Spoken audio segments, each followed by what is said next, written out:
చాలా అత్యుత్సాహంతో చిల్లర దుకాణదారుల మీద, అలాగే తోపుడు బళ్ళు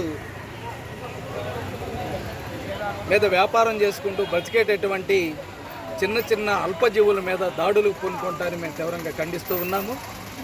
పూర్ణ మార్కెట్లో ఆశీలు పడినటువంటి కాంట్రాక్టరు అక్రమంగా దుర్మార్గంగా ₹5 వసూలు చేయాల్సినటువంటి వాడు ఏకంగా ₹50, ₹100 వసూలు చేస్తూ ఉంటే, కంప్లైంట్ ఇస్తూ ఉంటే అతని మీద చర్యలు తీసుకోకుండా ఆ రోడ్ల మీద అమ్ముకొని బతికి అతి చౌకగా ప్రజానీకానికి కూరగాయలు అందిస్తున్నటువంటి, పళ్ళు అందిస్తున్నటువంటి అత్యంత దయనీయమైనటువంటి పరిస్థితులు అందిస్తున్నటువంటి పేదవాళ్ళ మీద దాడులు చేయటం ఏమిటనేది ఈ ప్రభుత్వాన్ని నేను అడుగుతూ ఉన్నాను.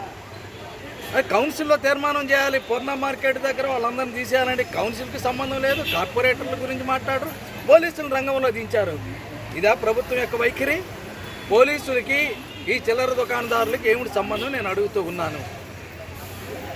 150 సంవత్సరాల నుంచి పూర్ణ మార్కెట్ ఉంది. గత ప్రభుత్వం పూర్ణ మార్కెట్ని కబ్జా చేసి దాన్ని హోటల్గా మార్చాలనుకున్నప్పుడు మేమందరం ఎదురు తిరిగాం, ఆపాం, వెనక్కి కొట్టాం.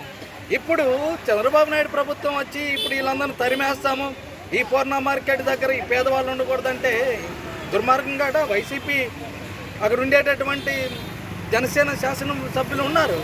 మరి ఆయన పట్టదా? శాసన మండలి శాసనసభ్యుడిగా ఉండేటటువంటి వంశీకృష్ణ గారు తొలగించారా? మరి ఆయన ఎందుకు పట్టదు? మరి ఆయన ఎందుకు చర్యలు తీసుకోరు? మున్సిపల్ అధికారుల మీద ఏమి ఇబ్బంది వచ్చింది వాళ్ళకి రోడ్డుకి ట్రాఫిక్ అభ్యంతరంగా ఉంది, ఆటంకంగా ఉంది, పక్కకు జరపమనండి.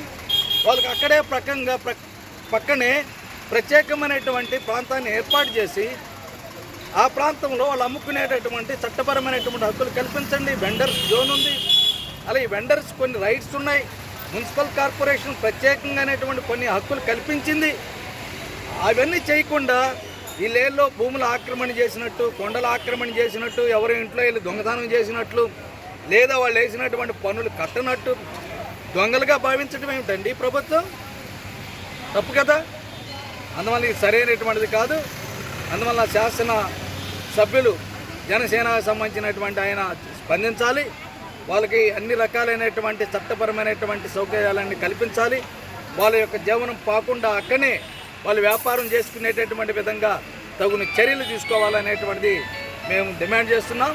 లేకపోతే తీవ్రమైనటువంటి పోరాటం చేయాల్సి వస్తుంది. పవన్ కళ్యాణ్ గారు చెప్తూ ఉన్నారు, మేము పేదల పక్షాన ఉంటాము, ఐ పక్షాన ఉంటామని చెప్తూ ఉన్నారు. మరి వారి రాజ్యంలో ఇంత పేదవాళ్ళకి అన్యాయం చేస్తూ ఉంటే, అన్ని దుర్మార్గంగా చేస్తూ ఉంటే ఆయన ఎందుకు మాట్లాడరని నేను అడుగుతూ ఉన్నాను. ఇది సరైనటువంటిది కాదు. ఇటువంటి చర్యలు చేపట్టాలంటే అన్ని రాజకీయ పక్షాల ఒక ఫ్లోర్ లీడర్లు సమావేశమయ్యాలి. మేయర్ గారు ఆ సమావేశంలో తగిన నిర్ణయం తీసుకోకుండా ఇలాంటి దుందుడుకు చర్యలు తీసుకుంటే సిపిఎం పార్టీకి మేము ఊరుకునేటటువంటి ప్రశ్నే లేదని మేము హెచ్చరిక తెలియజేస్తూ ఉన్నాం.